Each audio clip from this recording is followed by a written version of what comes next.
সুপ্রভাত, জয়গুরু। সকালবেলা জয়গুরু বলার উদ্দেশ্য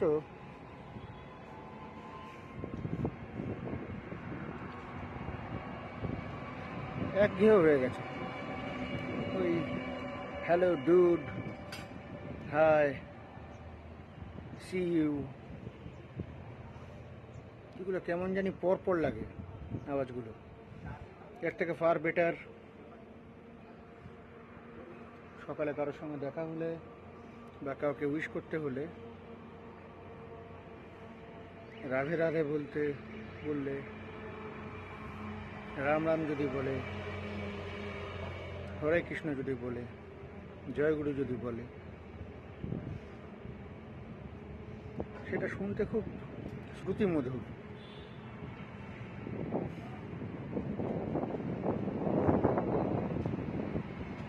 তার সঙ্গে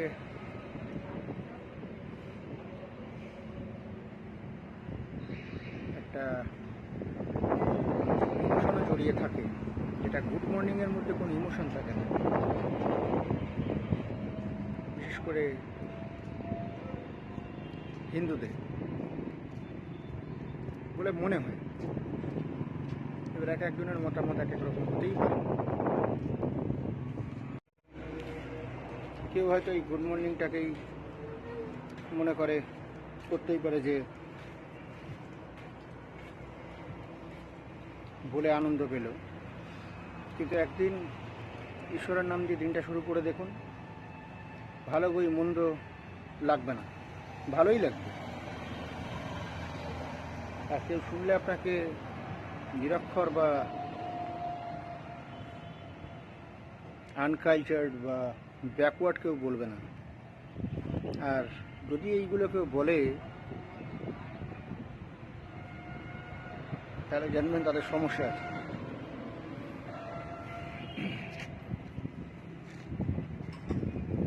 আর সবথেকে বড় কথা, আমরা কি করব, কি খাবো, সব কিছু অন্যের উপরেই ছেড়ে দেব। এমন অনেক সময় অনেক কিছু হয়ে যায় আমাদের সঙ্গে, যেগুলো আমরা কল্পনা তো করিনি, আশা করিনি, কল্পনা করিনি, কিছুই করিনি, কিন্তু হঠাৎ করে হয়ে যায়। আর সেটা হয়ে যাওয়ার পর বা ঘটে যাওয়ার পর তখন মনে হয় যে ভগবান যদি একটু নিজেকে সামলে চলতাম, তাহলে হয়তো আজকে এই দিনটা দেখতে হতো না।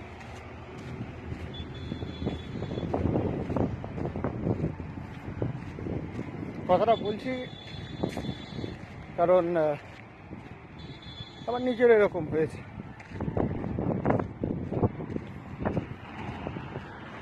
সেই জন্যই মনে হলো কথাটা শেয়ার করি, তাই বলছি। আর আরও বলছি এই কারণে যে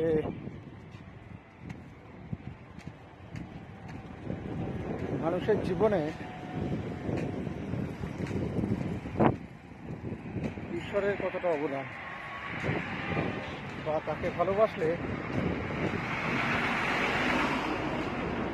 আদৌ কিছু উপকার হয় বা পাওয়া যায় কিনা।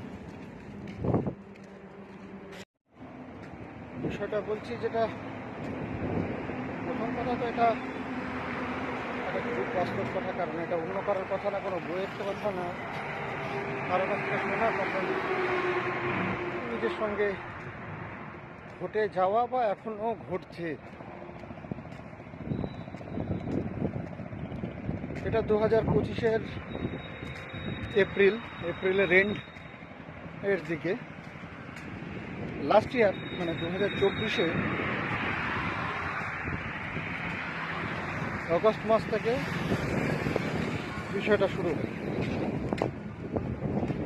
2024 অগস্ট।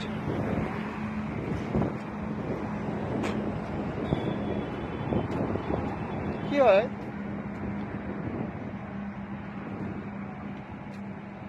আমার বাড়ির সবাই, আমার ভাই, মা, বাবা,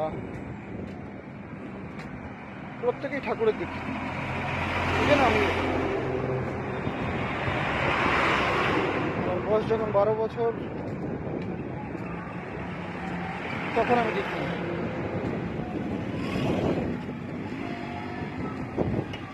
দীক্ষা নিলেই তো হয় না, ভগবানকে প্রণাম করলেই হয় না। ভগবান যেগুলো বলে যদি সেগুলো না মানতে পারি,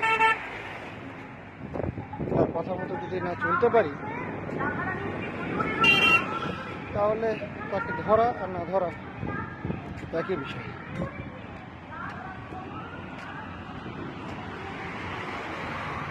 তো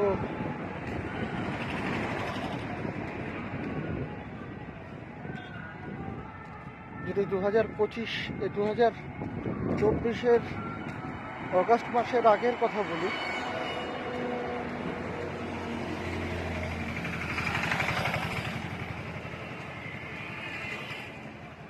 মানে মোটামুটি তার 10 বছর বা 12 বছর প্রিভিয়াসে যদি চলে যায়, মানে 2010-12 বা তার থেকেও যদি পিছনে টানি,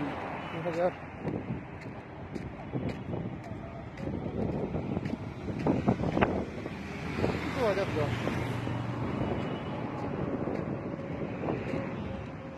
বন্ধু বান্ধব,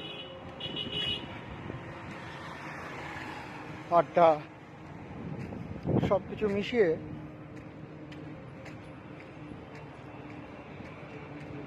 নিজেকে সকলের সঙ্গে মানিয়ে নেওয়ার জন্য একটা করে নেশার প্রতি আসক্ত হয়ে পড়ি।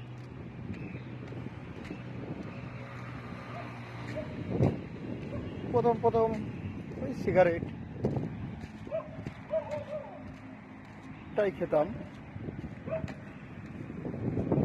ধীরে ধীরে যখন আর একটু বড় হলাম আবার, তখন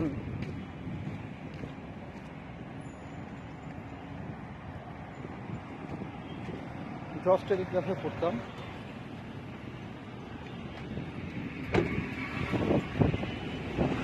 তো তখন কলেজ পাস আউট হইনি। একদিন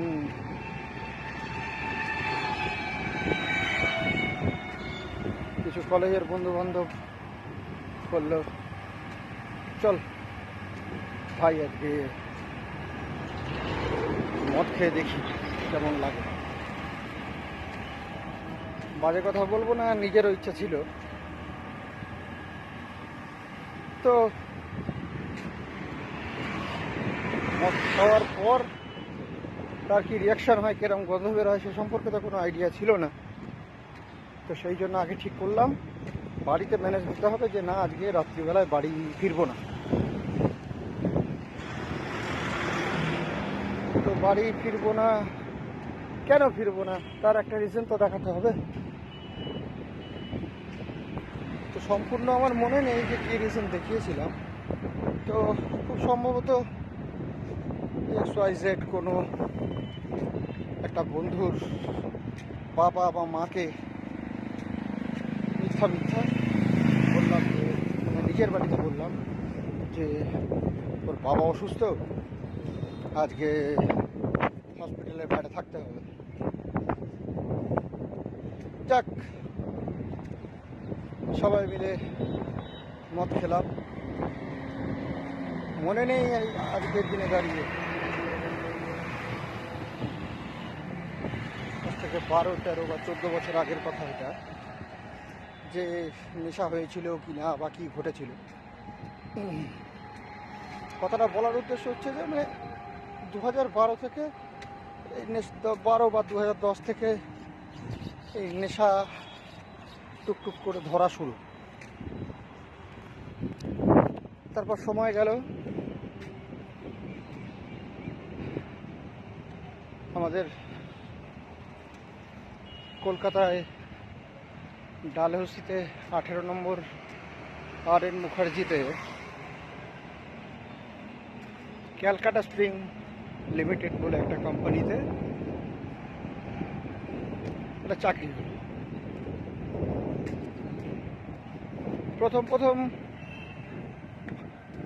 মাইনে খুব কম দিত, এটা বলছি আপনাদের ওই 2012-13 কথা, 2012 সালের কথা। এর মাঝেও অনেক কিছু আছে, কিন্তু আজকে ওই প্রেম ঘটিত বিষয়টাকে আমি পাশে রাখলাম। 2012-তে ক্যালকাটা স্প্রিংয়ে জয়েন করলাম। প্রথম উপার্জন, স্যালারি খুব কম ছিল,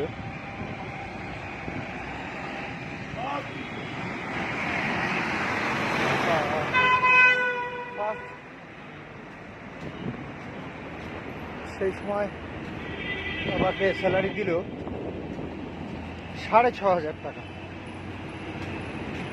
আমার কাজ কি, যে কোম্পানির ব্যাংক সংক্রান্ত বিষয়গুলো এবং যেহেতু কোম্পানিটা রেলওয়ে কেন্দ্রিক ছিল, মানে রেলওয়েকে অর্ডার সাপ্লাই করতো, তো রেলওয়ের যে সমস্ত অফিস, এই অফিসগুলোতে ব্যাংকের বিভিন্ন ডিলগুলো করা বা টাকা পয়সার বিষয় কথা।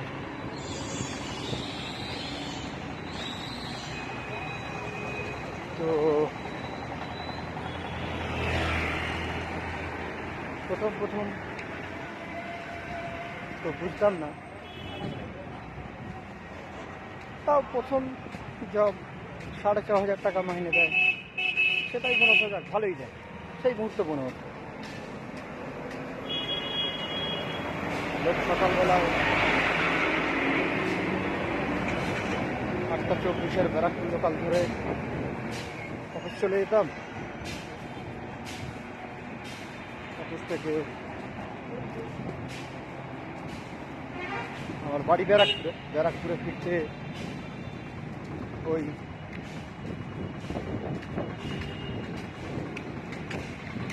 1:45 বা 8টা বাজতো।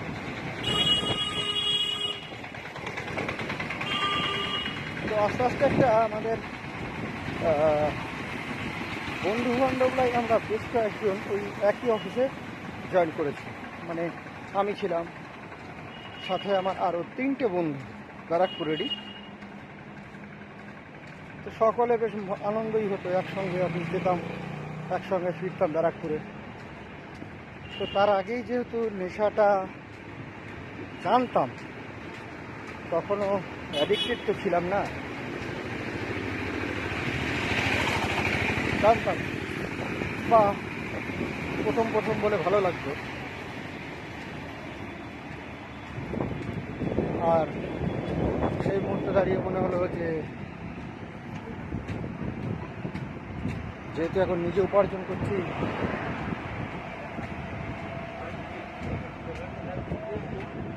তো আমার নিজেরও একটা রাইট আছে।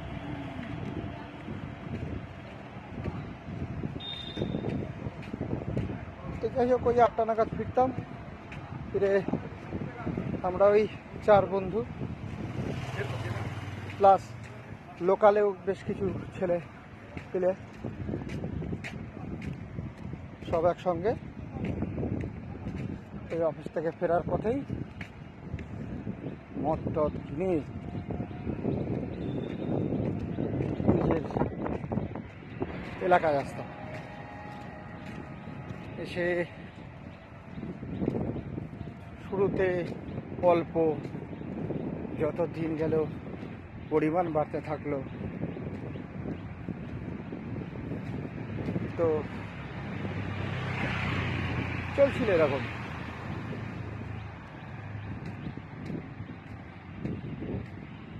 তো এরকম চলতে চলতে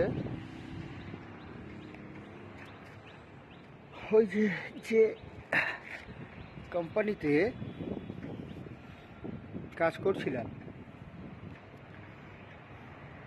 সে কোম্পানির বড়বাবু আমাকে একদিন ডাকলো বড়োবাবুর কেবিনে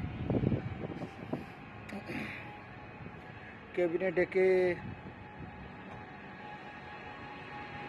বললো যে, জিজ্ঞেস করলো আমাকে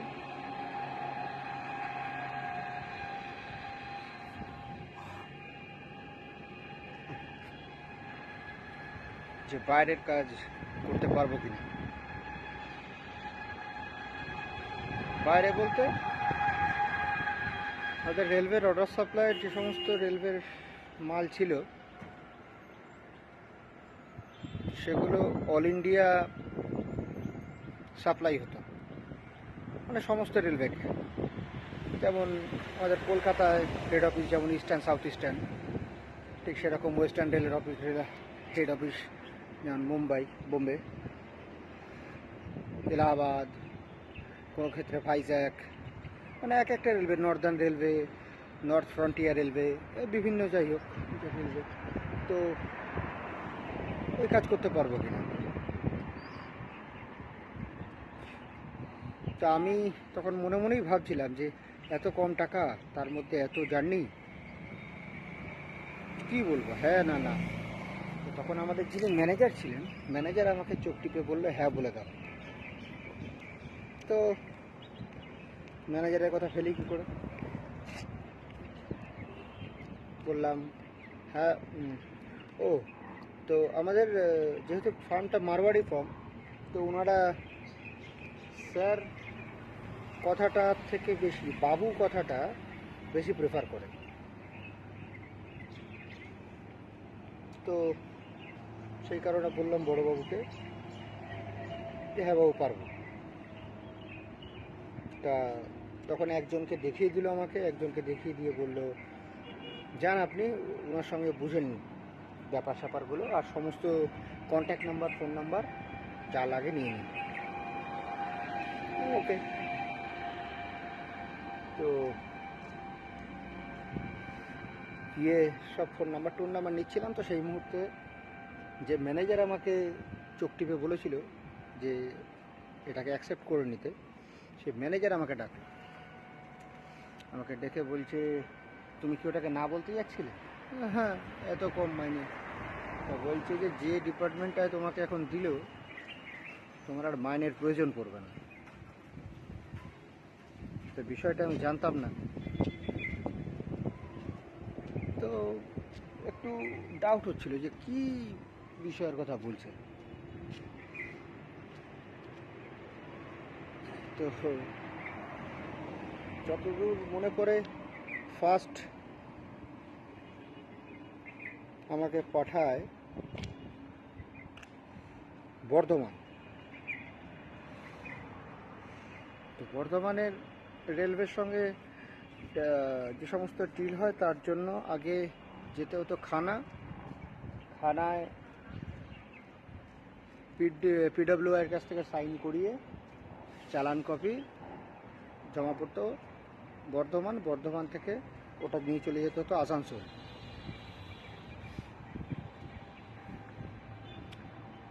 তো যাই হোক গেলাম। তো কথাটা অন্যরকমভাবে নেবেন না, রেলওয়ের মধ্যে প্রচুর ঘুষ চলে। এই যে আমরা যে অর্ডার সাপ্লাই করেছি, এর তো বিল হতো একটা, আর একটা বিল তৈরি হতো 1.5 কোটি 2 কোটি এরকম অ্যামাউন্ট। তো রেলওয়ের যে সমস্ত অফিসার থাকে, পিডব্লিউআই বলুন, ডেপুটি বলুন, এক্সিএন, অ্যাকাউন্ট সেকশন, এরা এই টাকা পাস করতে খুব ডিলে করে। আর কোনো কোম্পানি চাইবে না যে তার টাকা এরকম আটকে থাক। তো সেই কারণে আমাকে ওখানে ইন্টারফেয়ার করতে হতো। তো ওখানে টাকার অঙ্কটা কত কী করতে হতো সেটা তো আমার জানা ছিল না। তো যাই হোক, ওই বর্ধমান যাওয়ার আগে আমার ম্যানেজার আমাকে ডাকলো,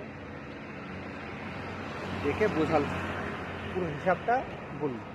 তো ওখানে একটা বিহারি ছিল,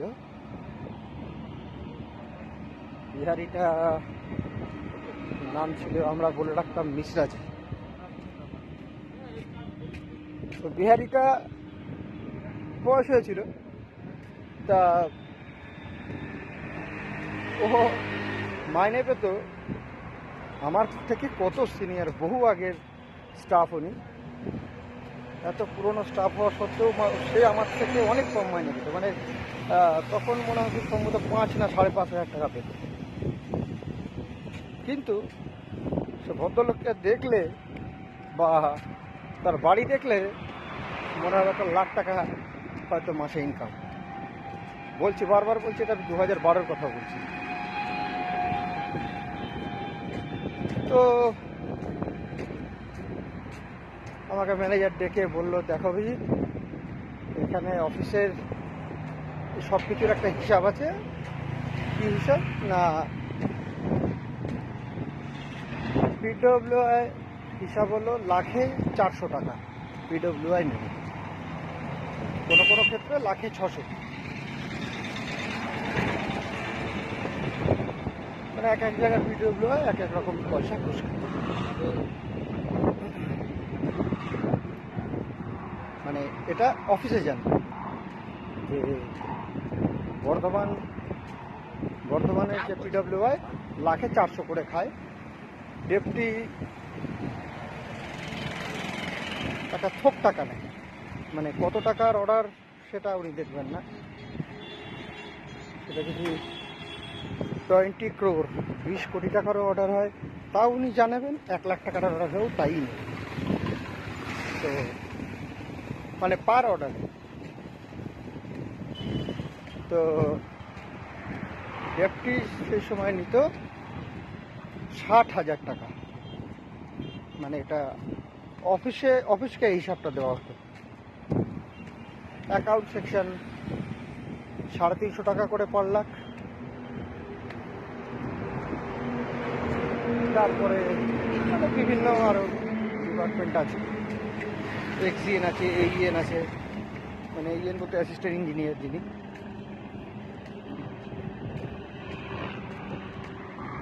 তো পুরো হিসাবটা আমার সামনে করে দেখিয়ে দিল একটা কাগজে লিখে। তো আমি দেখলাম আমি অফিস থেকে তুলব অ্যাপ্রক্সিমেটলি, আমার প্রপার মনে নেই, তবে অ্যারাউন্ড 7 লাখ 7.5 লাখ টাকা। আর আলটিমেটলি আমাকে পে করতে হবে ওই 5 লাখের একটু কম, না বলবো 5 লাখের একটু বেশি, 5.5 লাখ বেশি সম্ভব। তো আমাকে বললে বেরিয়ে যাও, আর তুমি কোনদিন বেরোচ্ছ অফিস থেকে সেটা বন্ধু বান্ধব বা কাউকে জানাবেন। কারণ কি,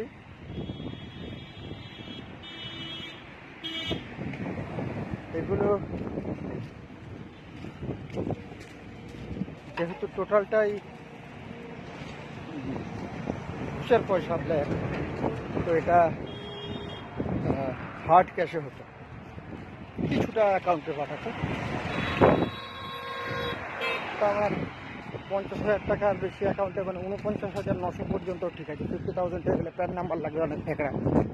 তো আমার অ্যাকাউন্টে 49,000 মতো ফেলে দিল, বাদ ব্যাগে ক্যাশ সঙ্গে ক্যারি করছি, পিঠে একটা ছোট্ট ব্যাগ, মানে ব্যাগে গামছা বা টুকটাক জিনিস আছে যা মানে যদি ওখানে স্টে করতে হয়, হোটেল নিতে হয়, তো লাগবে। তো প্রথমবার অতগুলো টাকা নিয়ে যাচ্ছি, গেলাম পুরো বিষয়টা মিটিয়ে অফিসে ফিরলাম। আবার এটা ভাববেন না আবার যে পুরো টাকার অঙ্কটাই মানে আমার, না, ওর মধ্যে আবার ভাগ আছে অফিসে। তাতে ওই ম্যানেজারেরও ভাগ আছে, ওই মিশ্রা যিনি ওনারও ভাগ আছে, সকলের ভাগ আছে। তো যাই হোক, সকলকে দিয়ে শুয়ে 50,000-এর ওপরেই থাকবে। তো এইটা বলার উদ্দেশ্যে পুরো বিষয়টা এইটা যে প্রচুর টাকা আসতে শুরু করবে, আর এক মাসে আমার 3টে বা 4টে করে ট্রিপ তো থাকতোই। যেমন ফার্স্ট মান্থ থেকে এই যে বর্ধমান থেকে এলাম, বর্ধমান থেকে আসার পরেই মান্থের এন্ডের দিকে আমাকে যেতে হয়েছিল আর্নাকুলাম, গোল্ডেন রক আর তিরচি, মানে ওটা সাউথ সেকশন। তো সেখানে তো আরও বেশি টাকা, কেননা আমাদের টাকা পাস হতো পার ডে বেসিসে অ্যাকোমোডেশন আর ফুডিংয়ের জন্য। থাকার জন্য পার ডে 600 টাকা, খাওয়ার জন্য 400 টাকা, 1000 টাকা পার ডে লাগবে না, কাজ করা লাগবে, অত টাকা লাগবেই না। তো এতটা মানে টাকার তখন অধিক নেই। ব্যাংকে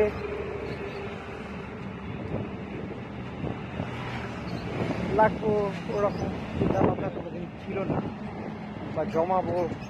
তখন কম বয়স, তাও জমিয়ে কী করবো।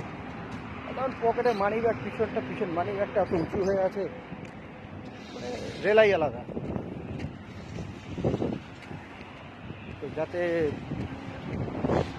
বাড়িতে সবাই বুঝতে না পারে যে কত কি ইনকাম হলো, তো করতাম কি, বাড়িতে ফিরতাম, বাড়ি ফিরে রাত্রিবেলা শোয়ার সময় টাকা সব ব্যাগে করে নিয়ে আসতাম, পিঠের ব্যাগে। তো আর যেদিনকে কোনো বাইরের ট্রিপ থেকে ফিরতাম, পরের দিনকে আমার রেস্ট থাকতো, মানে সে অফিস যেতে হতো না। তো সেদিনকে রাত্রিবেলায় শোয়ার সময় বিছানায় গদি তুলে, মানে আমার ঘরের আমার খাতে গদিটা তুলে, টাকা যাতে বুঝতে না পারে, সে একদম সিঙ্গেল যতটা পারা যায় পুরো গদিটা তলায় টাকা বিছিয়ে রেখে দিত।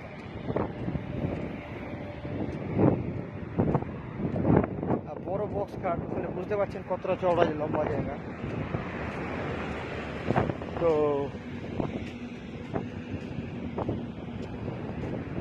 ওরমভাবে রাখতাম। প্রত্যেক দিন যখন টাকার দরকার পড়তো, 2-4টে করে নোট বার করতাম। আমার প্রত্যেকটা নোট, তখন তো 500 টাকার নোট আর 1000 টাকার নোট ছিল, তো প্রত্যেকটা নোটই 500-1000, ওই 100 নোট, 50-এর নোটও সব ছিল। তো ওই যখন যেটা দরকার পড়তো, যে অ্যামাউন্টটা, ওই অ্যামাউন্টটা বার করলাম, বার করে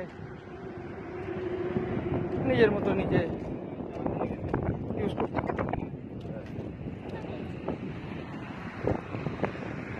তখন বন্ধু বান্ধবের কাছে রেলাই আলাদা, প্রচুর টাকা, নেশা, মদ, বার, ডান্স বার, পাব,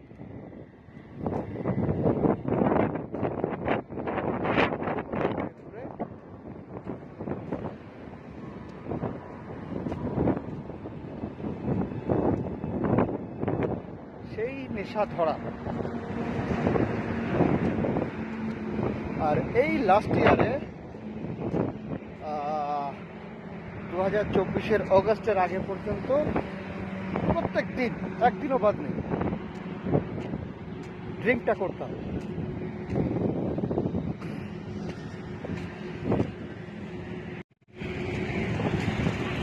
ড্রিঙ্ক করে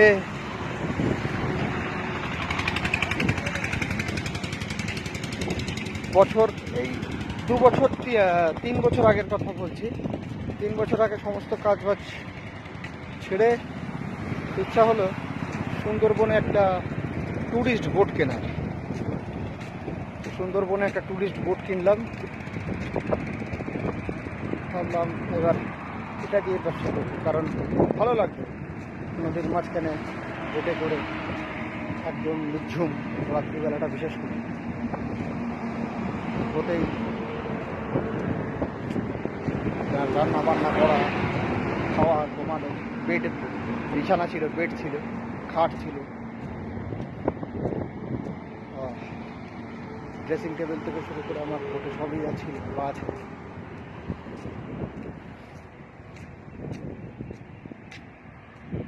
সুন্দরবনে 2022-এর কথা বলছি, 22 না, 2021-এর মাঝামাঝি সময় নিয়েছিলাম। তো তো তখন নেশার পরিমাণ আরও বেড়ে গেল, কারণ তখন একা থাকি, আমার দুটো লেবার ছিল রাখা, ওই বোট চালানো একজন, আর একজন ওই ধোয়া মোছা করা, পরিষ্কার রাখার জন্য। ওকে প্রত্যেক দিন টাকা দেওয়া করতাম। যারা সুন্দরবন জায়গাটা চিনবেন তারা জানবেন, এখানে গদখালি আছে, সোনাখালি আছে, তো সব জায়গায় নেবে, ওরা কিনে আনতো, বেশি টাকা নিত, ভাবতো আমি বুঝি না, তো আমি দিতাম, আনতো আর সারাদিন চলবে। হ্যাঁ, উল্টো দিকে আমি কিন্তু আবার পিওর ভেজিটেরিয়ান।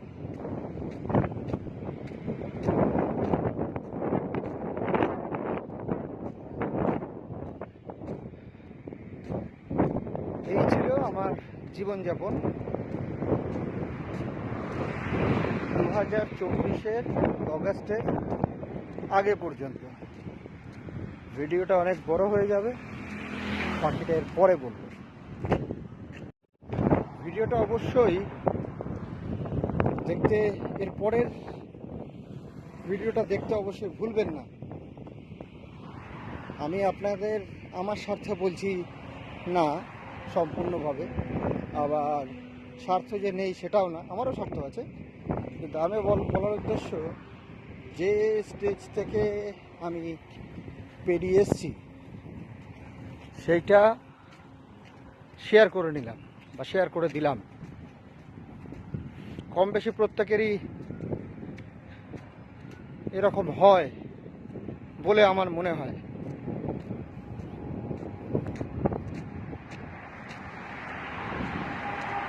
নেশা তো করে নিলাম, মজা তো করে নিলাম, এবার নেশার মজার ফল নেক্সট ব্লগটায় বলবো, যে 2024-এর অগাস্টের পর থেকে আমার সাথে কি কি হওয়া শুরু হলো। জয় গুরু।